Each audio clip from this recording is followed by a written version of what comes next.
So my history with the Pet Help and Rescue app started with the fire, and on that day, I was home, thankfully, and I was able to quickly get my two elderly cats into a carrier and grabbed a few things and then hit the road. I felt like I had time to go around the block and knock on some doors. Um, and behind one door, I heard a barking dog that would have been Chief, a young German Shepherd. And the homeowner was not home. It was very hard to reach him. Finally got through to him through social media. Long story short, my neighbor Mike, who has dogs and had a truck, he went over and kicked in the door where Chief was and got Chief onto a leash and rescued to safety. There's actually a video shot by Mike's brother showing that rescue.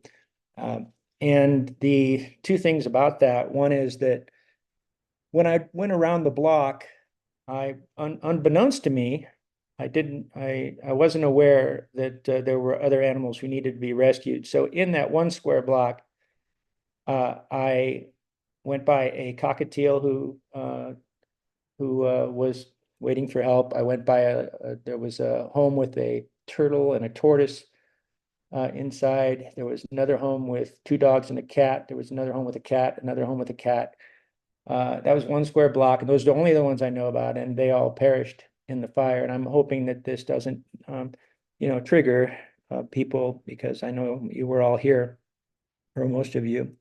And the other thing is that at one of those houses, they were trying to reach me, and they to let me know, ask me if I could get over, and I'd never, received that that communication.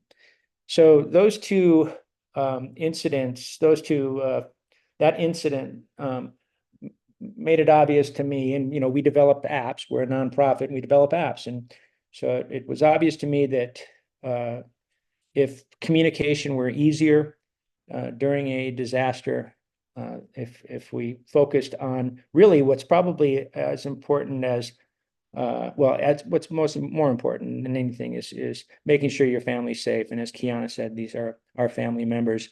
So why not create an app that focuses exclusively on rescuing our pets, evacuating our pets when disasters threaten and strike? I'm going to point out one thing, and then we're going to get into the demo. This is just kind of as a summary page. This is the app. That's the home page in the middle. And but on the left here is what you kind of an overview of what you need to do to get the app up and running. It's all about preparation. This is certainly consistent with the theme of Kiana's presentation. This is you download the app, you create a profile for yourself, you create a profile for each pet or each dependent animal, and then you build a network of trusted contacts among your neighbors. I added this notifications thing because if you download the app and you install it and you don't allow notifications, you've essentially you've neutered the app. This app has to have notifications enabled and allowed. That's how it works. So I'm bringing that up. I didn't have an easy screen cap to throw in here, but we do have a notifications page where we ask for you to do that. Make sure that you allow notifications. Now I'm going to attempt to get over to my simulator. And good, there it is. Let me get rid of this background. Okay, so this is what the app looks like. The one thing that you're not really going to see here on a simulator is effective use of those notifications, because the simulator has limitations in that regard. But I'm going to take you through this, and we'll give you an example of how the app works. The first thing, as you recall, I said you need to set up your profile, you need to set up your pet's profiles, and you need to set up contacts. Your profile is here. It doesn't have a lot of information in it. We don't need a lot of information. It has your picture and basic, contact information. And then that one down at the bottom is a big one. that tells your neighbors and contacts how to get into your home. They never get that information. That is kept on your device. This is a very secure application. They won't get that information unless you send out a request for their help and you choose to include it. So obviously everybody has privacy concerns these days. That's one thing to note about the app. How do you get into my house? Instead of breaking a window or breaking down the door, because if the house survives the disaster, you don't want to come home to a broken door, ideally. The other thing that's significant here is that I can help or I can't help. I got to get into edit mode to show you what the options are. So I can help or I cannot help. If you're somebody's neighbor and you aren't, if you're infirm, if you're otherwise abled, if you're elderly, too elderly to go rescue a dog, you can indicate here that you cannot help. You'll have, if you're using the app, that means you have animals who need help, but you have the option to set your status to I cannot help in an emergency. Okay. That's a big thing in the home access information in terms of the user profile. In terms of your pet profiles, and I'm using the word pet. I never have liked the word pet, but we have to make this thing marketable. So I'm a companion animal companion kind of guy. But these are your pet profiles. This person has 3 different animals, or in one case, it's a group of animals who are dependent on this person and who might need to be rescued during a disaster. If we look at one of the profiles, we see that we have the photographs that Kiana had mentioned are so important. There's room for 4 photographs. Always a good idea to have a picture of you with the animal to show, as Kiana said, that you are associated with that animal. The other information in here is along the lines of what we talked about. There's a description. There's where's the animal likely to be, and then where is the animal going to hide. This information is you add this when you add a animal profile, and we make it clear what kind of information we're looking for in addition to just the label here. Where are the medications? What are the safety instructions for the rescuer? And then additional information, the go bag and the carrier and the front closet, for instance. Okay, so that's the information you put in on your dependent animals. I will say that when you add a new animal profile, you'll have some options here. We did factor in this group of animals issue. So if you have fishes in an aquarium or if you have backyard chickens, and you want to choose, you can go with the pet group profile.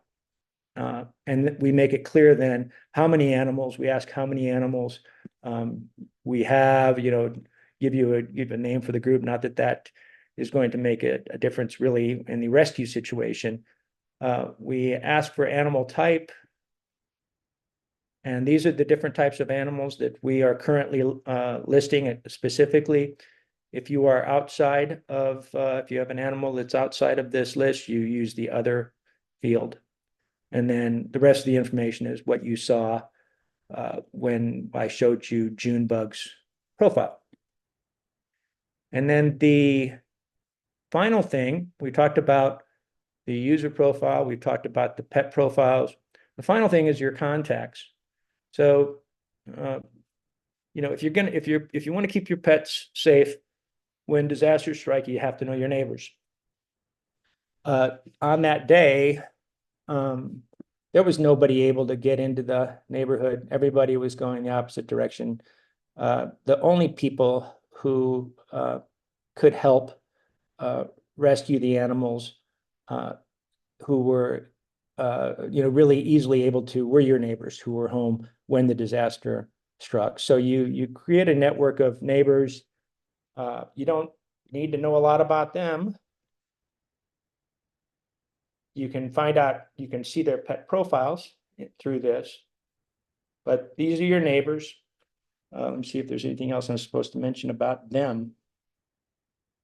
Oh, the check mark and the minus sign, that harkens back to the I can help or I cannot help. So Annie, for whatever reason, cannot help. She could say, change this to I cannot help if she's on crutches, recovering from a knee or injury or something like that. So it's a versatile app, and we tried to take a lot of those sort of factors into account. So we have those three things: your profile, your pet's profiles, and your contacts. And then we're down to the actual usage of the app. So uh, if you need help, let's say this is a impending disaster. You found out that your neighborhood is under threat. You're not home. You open the app and get help in 4 easy steps. I'm not going to come back to non-emergency, but I've been directing volunteers for 30 years, and our key iOS, our iPhone volunteer, said when I first approached him about helping with the app, which was a week after the fire, we got to work on this. It took us 2 years to get it out. A week after the fire, Frank said, yeah, I'll help, but I need a non-emergency option because I'm always stuck at work and I just need to ask my friends and neighbors easily if they can coordinate somebody going over there and letting the dogs out. Hence, we have a non-emergency option because I needed Frank desperately to be involved. And then, so we choose emergency in this case, and then you also choose which trusted contacts to request help from. Well, Annie indicates she can't help, but hey, she's off her crutches. She was off her crutches a week ago, so I'm going to go ahead and add her. And I know that Henry's out of town, so I'm going to leave him out of it, et cetera, that sort of thing. So we give you these options. And then the next thing is to choose which pets need help. If Clyde is with me, then I don't want people looking for Clyde, the dog, when they're going in to rescue the animals. So as you can see, the message down here changes when I add Clyde, when I remove Clyde. If for some reason I don't want to include my home access information, I can take it out easily. And then I can also come in here and do a little customization on the meeting, on the message. So wildfire alert heading our way. Something like that, and then I press send the message down here, and it's as simple as that. So everything is all about preparing this information and then making it as easy as possible to get it into the message that you're sending to your contacts. I send the message. Annie, as you'll recall, was not indicated she can't help. So Annie did not get the message. She's this one. And then who was it? CJ. CJ can help. So he sees this message, and you're going to get the notification. You're going to get the banners. You don't need to be in the app. And so you can be anywhere on your phone. But if you have to have your notifications set to get the notifications, obviously, right? I can't stress that enough, but I will stop trying to. Okay, so CJ gets this. He opens it up, and he gets this emergency alert. He sees all the information.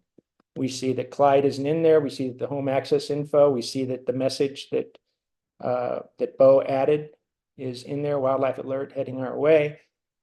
And we get this little important reminder to review the pet information. We want people to be practicing and being familiar with their neighbors' pets, so that they know where their hiding places are in advance. But if you just, to be sure, you can go in and you can see, and you can remind yourself what Junebug looks like, where his hiding places are, where his meds are, etc. And that lists the animals who need help. So you can go in here and if CJ is ready, he's like, I can get them in a few minutes. And he sends that. And then that comes back immediately to Bo, who can then breathe a sigh of relief. And the people who are on this thread, there are 4 people here. Annie, and then I don't remember who the 4th is. Actually, not Annie. There's these 2 on the left and right, and then 2 more people. They're all going to stay in the loop here. So over here, we have, oops, I forgot to send it. Thank you, keep me posted. If CJ, if he has new information, I can't get there, whatever. Can someone else? We're tied in with the people, and CJ does not need to be contacts with all of the people who Bo, the sender over here, are who Bo is contacts with. Anything CJ writes is going to go to all of the people Bo sent this to, whether or not CJ has them as contacts.